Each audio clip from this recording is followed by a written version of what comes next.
Creepypastas have been around for a while, and despite not being as huge as they used to be, there are still a lot of them being made and covered by various creepypasta channels, such as Mr. Creepypasta and Mr. Creeps. Now for those of you who have just been born and have no clue what a creepypasta is, a creepypasta is a horror-related legend that is spread around online and covers different types of media, such as music, people, movies, and the biggest one is video games. And even though I'm going on 20, I still like me a good creepy spaghetti.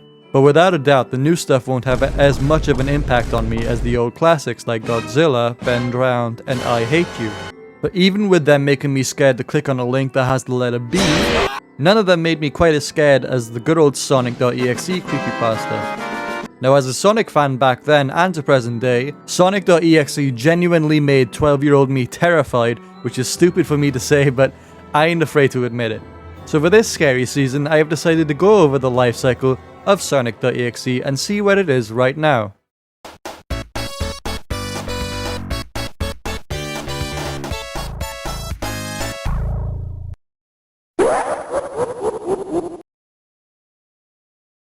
Imagine this. It's September 3rd, 2013, and Sonic Lost Worlds is coming out in 2 months, and you are hyped. You hop online and start searching up all your favorite Sonic stories when all of a sudden a new link to a new Sonic story you haven't read yet pops up. You shit yourself in excitement at this brand new uncovered Sonic story and click the link so many times your PC nearly explodes. But when the link finally does load, you immediately start reading and notice that things aren't normal. This isn't a Sonic fanfiction where Tails dies 80 times to stop Robotnik from destroying Mobius, just so then Tails doesn't get to marry his 7th machine. No, this is something much worse. This is something you were not expecting. To any of you that don't know what happens in the Sonic.exe creepypasta, I'll just quickly cover it for you.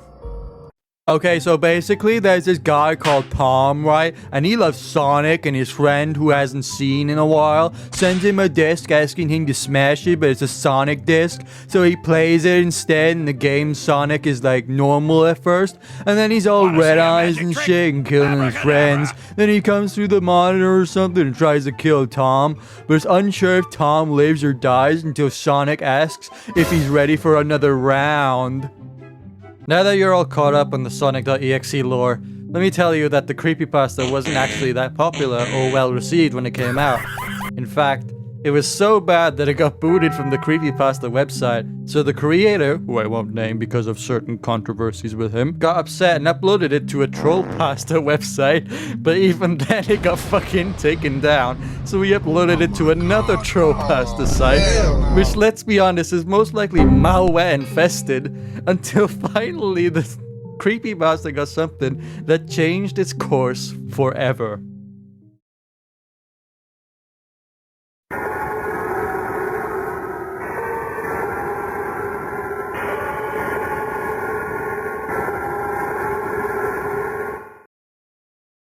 Sonic.exe somehow got a game made for it, which shockingly exploded its popularity in a way I think the creator himself didn't think would happen. The game was so popular that huge YouTubers such as the most popular trio, Jacksepticeye, Markiplier, and PewDiePie, made videos playing the game, which in return drove their audience's attention to the creepypasta, which in return got the creepypasta re-added to the creepypasta site that booted the red and blue blur off before. People really went fucking crazy for this game, including me. 11-year-old me was terrified of the red and black-eyed hedgehog, but what actually goes on in the game? Well, you hold right, you see Sonic, some text happens or maybe static, die. You do this 2 more times, and you see Sonic's face, and that's it. At one point of time, if you went back as Tails after discovering the dead bodies of animals, you'll be greeted with a troll face all spookified. There was also another point of time in the game where if you went backwards again, you would get a different type of Easter egg.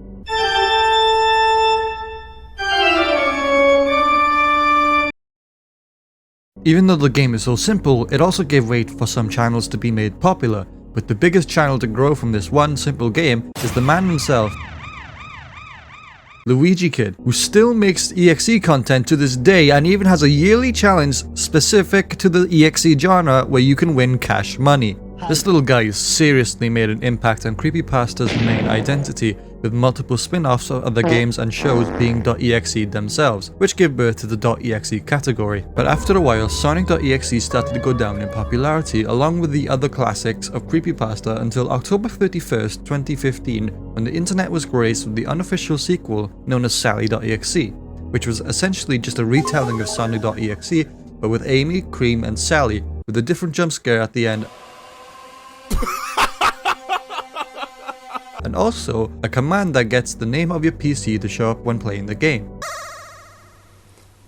But I can play with you, right, Ren? Okay! The story and game was... It wasn't good, but it also wasn't bad. But not long after that, Sonic.exe started to fizzle out again, until...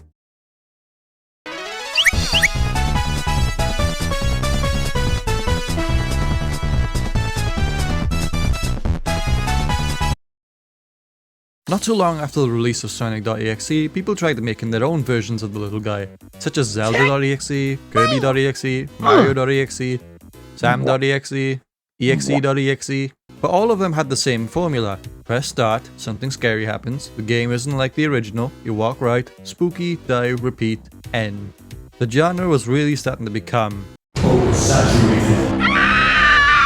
And because of the popularity of Sonic.exe, everyone wanted to make their own version, with their OC who was super edgy and scary. But then some absolute Chad called Looney Dude came out of the sideline and made the exact opposite of what .exe focused on. He made the scary unscary. He grabbed the red-eyed blue man and turned him into a cartoon. Sunky.mpeg is a retelling of the original .exe story, with having everyone being extremely cartoony, with wacky sounds and music playing in the background.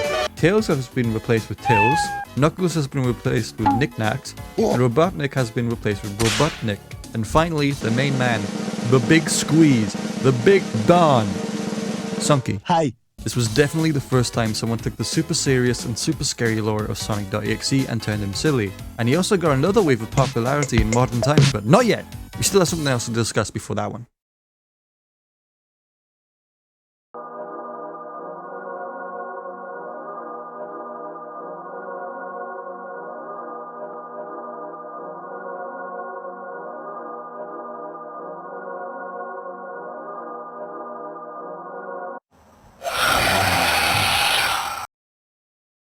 On the 16th of August 2020, a brand new submission was added to the Luigi Kids Creepypasta challenge that goes into the name of Sonic.exe port, which doesn't really make sense since Sonic.exe is already a PC game, meaning that the name is But despite this inconsistency, the game was actually quite good, with having decent sprite art and engaging gameplay, despite being a bit buggy. But all this felt unpolished, so please enter stage left, the Polishers. Also known as John-kun and the fully fledged team, and they set out to make a remake version, and oh boy, did they deliver. They made a brand new intro which immediately shined with polish, brand new cutscenes, new animations, new designs, and oh, it's so good. I can't wait to personally see what else they're gonna add to it. But we ain't done yet, and I'm sure you are waiting for me to cover it, so I'm just gonna tell you. A certain game got its hands on the haunted guy.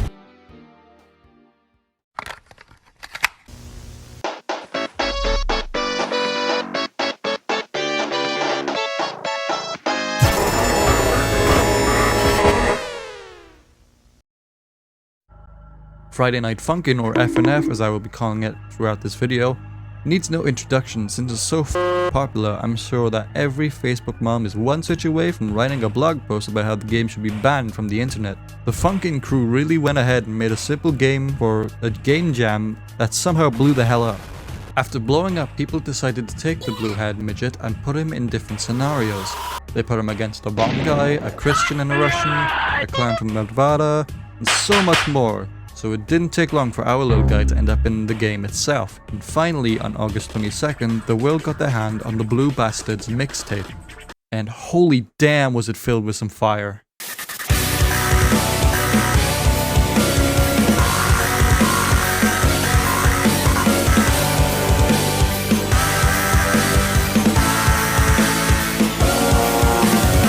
Along with Sonic.exe, some of the previously mentioned friends have joined the mod since then. We're currently waiting for 3.0 to be released.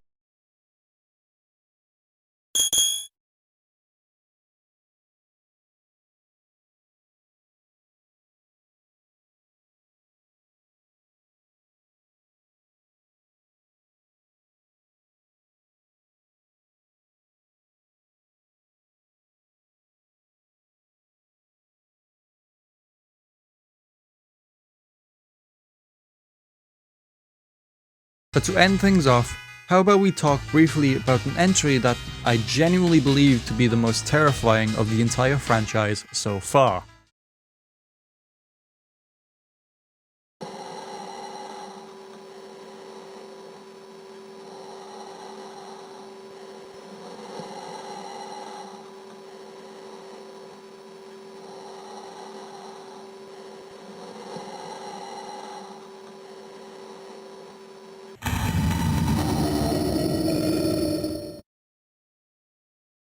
On October 15th, 2021, EYX crept its way into the attention of everyone by the infamous Creepypasta challenge.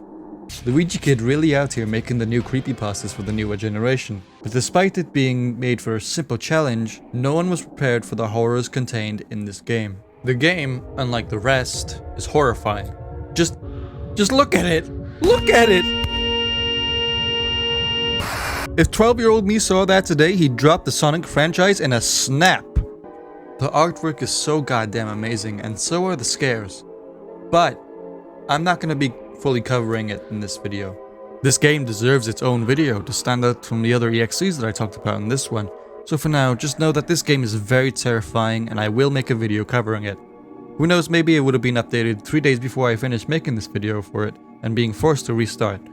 But anyways, let's wrap things up.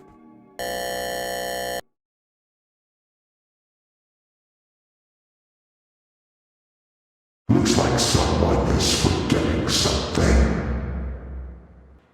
I'll let it slide this time.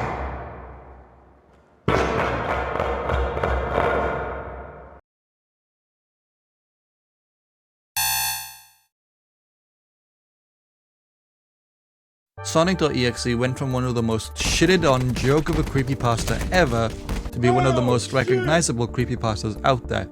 You can probably run up to a bloke on the street and ask him if he's ever heard about the fable of Sonic.exe. And despite the original creator of the creepypasta being weird, he set out on a goal to take the internet by storm, and he succeeded. After failing at first, of course. But I would say that Sonic.exe wouldn't be nearly as popular if it wasn't for both Luigi Kid and his Creepypasta challenge for keeping the story alive, and also for FNF for introducing the story to a new generation of gamers who most likely are having a potty break from their 70th Fortnite match. Huge thank you to Raccoon City 101 and Benjo DBD Shorts for looking over this script and helping me improve it. No problem, Sam. How the fuck did you— And happy Halloween as well. I hope you are all out there stealing sweets from your neighbors without anything like needles or, razors or acid. But that's enough from me. If you liked the video, then be sure to